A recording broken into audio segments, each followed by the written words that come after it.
Apakah hukum khidmat tukar duit raya? Contohnya, kalau 500 kena 520 singgit-singgit. Dengar ni, raya-raya ni, okey? Boleh tak kita tukar duit RM100, bayar 98. Dapat 98 saja. Okey? Kita nak RM100, singgit-singgit. Faham tak RM100, duit singgit, nak RM100. Faham? Faham tak? Okey? Jadi kalau kita nak RM100, singgit-singgit, kita berinya RM100 sekeping. Atau RM50 dua keping. Betul tak? Kita beri, hendaklah orang yang kita tukar itu beri kita 100 juga. Kalau dia beri kita 98, ambil 2 ya dah, haram. Tak boleh. Faham lagi?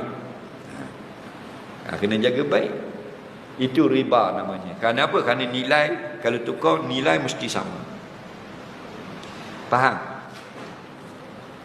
Dia buat runner tukar duit raya. Okey? Siapa nak tukar? Saya nak tukar.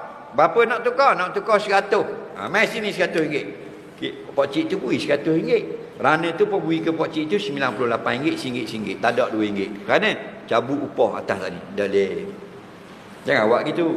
Cara yang betulnya begini. Kita beri ke dia RM100 tunai satu not, faham? Sekeping. Dia beri ke kita RM1 100 keping wajib. Kemudian pada tu baru kita bayar upah RM2 pula. Suku daripada itu. Faham tak? Faham tak? Itu baru betul. Tidak ada riba di situ. Okey? Tukar hak betul dulu. 100 dengan 100. Kok mana 100 dengan 98? Ni 500, 520. Ha? Kita nak tukar 500 berapa ya? 500. 500, 520. Kita puri 520. Hak ke mana? 500, 5 keping ke 100, 20 sekeping, 520. Dia puri ke kita singgit-singgit 500 keping. Haram. Tak betul apa tukaran macam tu. Ha? Kita beri dulu 500, 5 keping. Dia beri kita RM500, 500 keping. Faham lagi?